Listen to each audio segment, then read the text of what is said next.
Hey, it's Josephine from the Pointe shop, and I'm in Portland, Oregon right now. I'm fitting at June Taylor's School of Dance, and we're doing a fitting for a first pair of pointe shoes. And this is really exciting because this is one of the prettiest feet ever. It's actually one of the most difficult feet to fit because a lot of times if you're getting your first pair of pointe shoes, you don't have a lot of the strength that dancers have been on pointe have already. If I'm just looking at her foot shape, she's actually pretty small, but she's extremely wide right here across the metatarsal. So that's one thing that I'm going to keep in mind to make sure that I have a shoe that is wide enough for her. So she has crazy flexible ankles, but she breaks very sharply right here. So she's almost like an upside down L because it goes straight up and then it curves very sharply. First position, can you tando your other foot for me?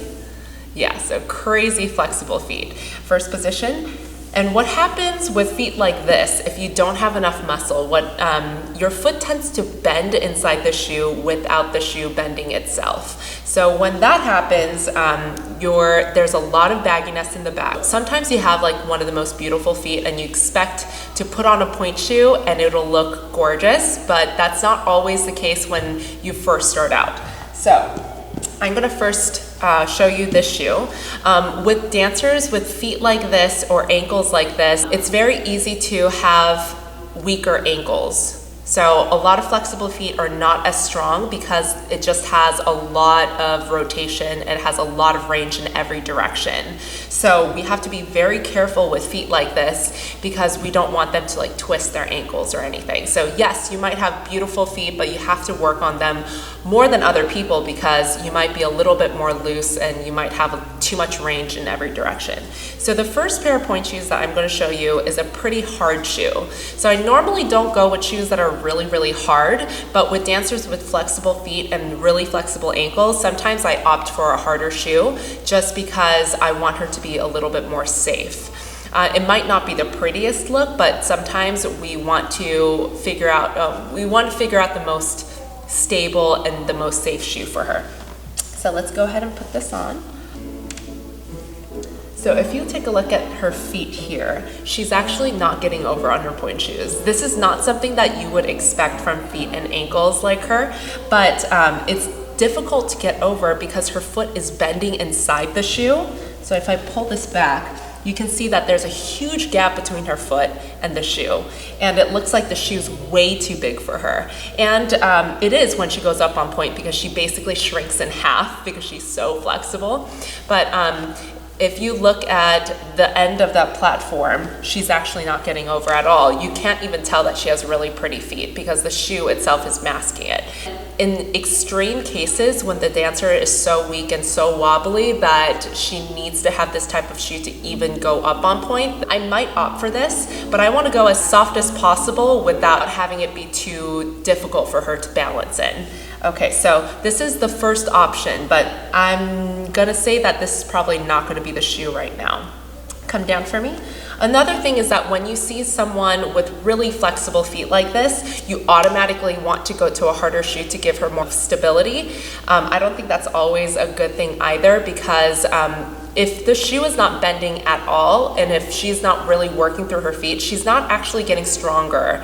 And the first couple months that she's on pointe, she's going to be at the bar. So when you're at the bar, you have a little bit more support. So I don't mind going a little bit softer than normal so that she can really strengthen her feet. Okay, take those off for me. So I'm going to try option number 2.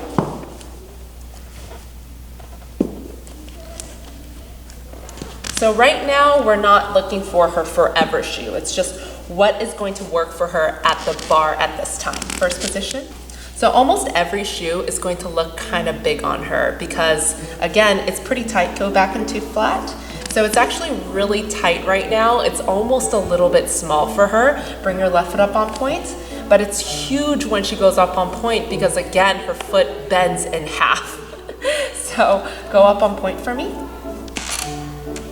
Okay, now in this shoe, she's actually bending the shoe a little bit more. So she is making contact with her shoe, which is exactly what I want her to do. So I'm not as worried about having a shoe that's completely stable. I just want her to be able to have a shoe that she can bend a little bit in, that she can roll through in, so that she is getting stronger. Again, this is probably just going to be the shoe for her while she is learning to go up on point at the bar and just doing a couple things in center. This is really a shoe until she can graduate to the center. Bring that down. Okay, in parallel, step up onto point. So yeah, this is this is one of the things that comes with beautiful feet. The price you have to pay is that your shoe doesn't always fit perfectly because your foot is two different sizes. One size on flat, one size on point.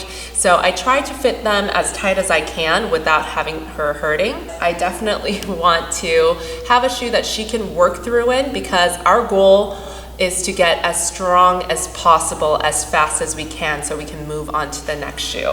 Bring that down. Unfortunately for her parents, she is going to go through point shoes a little bit faster. That's what comes with flexible feet. We will probably be monitoring her for the next few years because she will be continuing to change point shoes and continuing to change models as she progresses. And that's what we want. We want her to continue to get better. We want her to continue to get stronger and keep her well aligned. Okay, step up onto point one more time. This is not always the solution for flexible feet.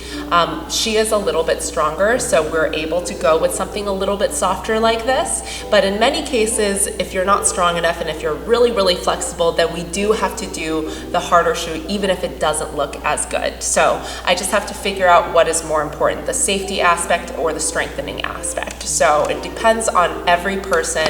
It's not always the same. If you have any issues with your point shoes, if you have any questions about your point shoes, you can leave that on the comments. I'm going to answer that the best way I can. And I'm going to be in Portland, Oregon for a couple more days. So if you're in the Pacific Northwest, let me know, shout me out, and then I'll hopefully see you while I'm here.